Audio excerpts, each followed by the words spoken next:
Aksi heroik dilakukan seorang sopir angkot Jaklingko. Dengan beraninya, ia menggagalkan aksi jambret di Ciracas, Jakarta Timur. Sopir Jaklingko yang melihat dengan mata kepalanya sendiri saat insiden penjambretan terjadi, kemudian mengejar pelaku. Ia melajukan angkotnya ke arah pelaku dan menyerempetnya hingga pelaku jatuh. Upaya menghentikan penjambret bukan kali ini saja terjadi, saudara.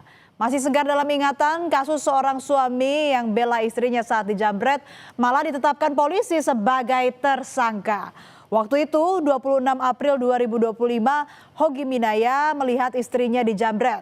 Hogi tentu tidak tinggal diam. Ia berusaha membela sang istri dengan mengejar pelaku. Sempat terjadi kejar-kejaran hingga beberapa kali mobil Hogi dan motor pelaku bersenggolan. Pelaku kehilangan kendali lalu menabrak tembok hingga terpental dan tewas di tempat. Hogi pun jadi tersangka karena dianggap polisi melanggar lalu lintas. Dan kita kembali ke kisah heroik sopir Jaklingko yang gagalkan penjambretan. Peristiwa bermula ketika seorang perempuan berinisial D menunggu angkutan umum di halte di Jalan TB Simatupang, Ciracas, Jakarta Timur pada Jumat malam 30 Januari. Mendadak seorang pria merebut ponsel korban, sementara seorang lagi bersiaga di atas motor. Keduanya pun langsung tancap gas ke arah tol. Nah, Tommy, sang sopir Jaklingko jurusan Pinang Ranti, Kampung Rambutan, tengah menuju halte saat penjambretan terjadi. Ia melihat detik-detik penjambretan dan tanpa pikir panjang menyadari adanya tindak kejahatan, Tommy pun memacu mobilnya mengejar pelaku. Salah satu pelaku berusaha kabur tetapi terserempet Jaklingko yang dikemudikan Tommy hingga akhirnya terjatuh.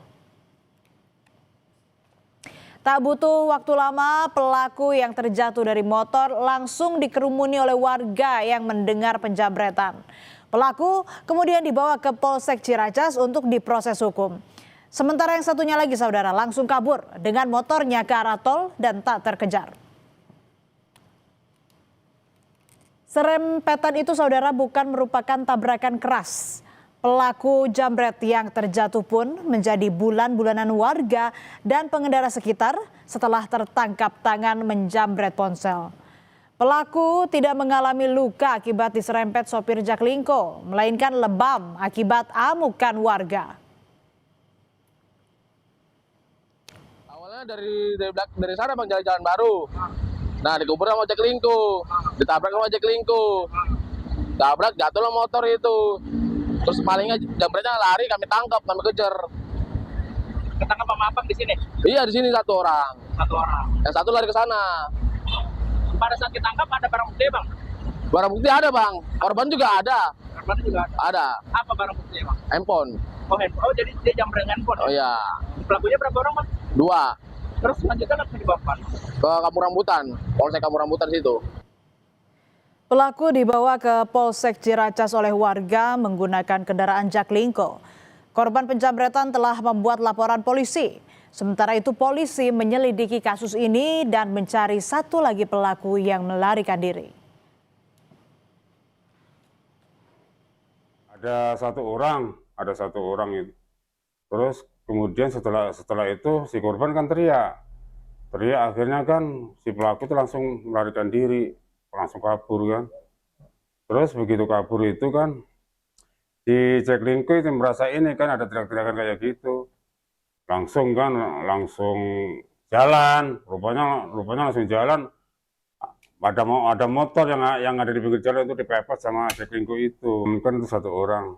Sampai sejauh ini kasus seperti apa, Pak? Sejauh ini ya kasus dalam penyelidikan. Ditemui di Terminal Bus Kampung Rambutan, Muhammad Tommy Prawira, sang sopir Jaklingko heroik, menceritakan detik-detik pengejaran pelaku jambret yang mencuri ponsel calon penumpangnya. Aksi heroik Tommy kemudian mendapat apresiasi dari Direktur Utama Transjakarta, Welvizon Yuza, dan Direktur Operasional dan Keselamatan Transjakarta, Daud Yosef. Kami sangat bangga sudah dikasih apresiasi dari Pak Dirut dan Dirut Dirkops kami di Transjakarta dan pimpinan kami di KWK Timur 1. Keberanian dan ketepatan Tommy mengambil keputusan mengejar penjamret patut diapresiasi. Tommy mengaku tak takut bila ia kemudian hari bernasib serupa seperti Hogi Minaya, suami yang bela istri dari penjamret tetapi malah jadi tersangka. Tommy mengaku spontan menyerempet pelaku karena menurutnya itu adalah perbuatan baik. Ada takut untuk melakukan hal baik ya, Mas. Ya, saya spontan aja karena kan sesama manusia kan harus membantu. Mas, ke depannya Mas, apabila ada kasus serupa, mungkin ada pesan-pesannya terhadap jurumudi yang lain begitu Mas? Ya, kalau dari saya sih jangan ragu untuk membantu sesama.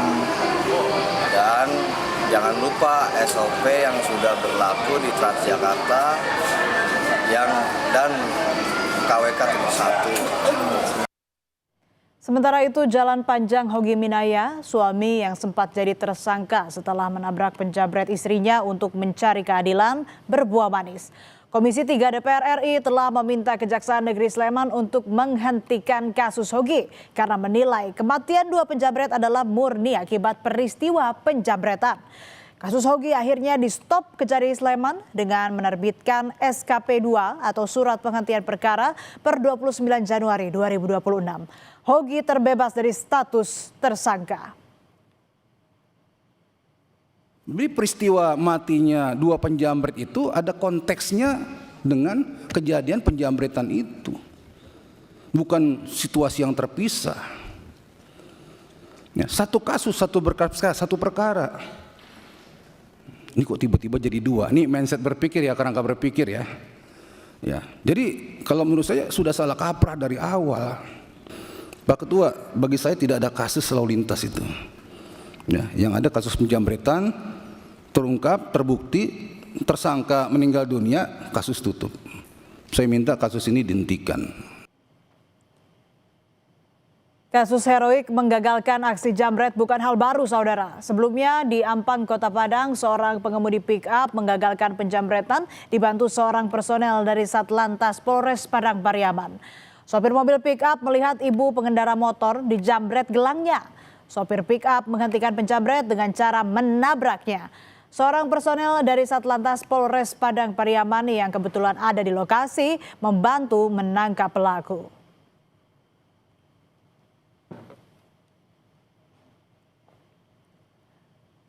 Dari 3 peristiwa, ada 3 perbedaan perlakuan hukum terhadap orang yang melawan atau menggagalkan aksi jamret. Berkaca pada kasus-kasus ini, mestinya kasus Hogi tak perlu terjadi. Semoga kedepannya tidak terulang lagi kasus seperti Hogi, agar masyarakat tak ragu untuk melawan kejahatan.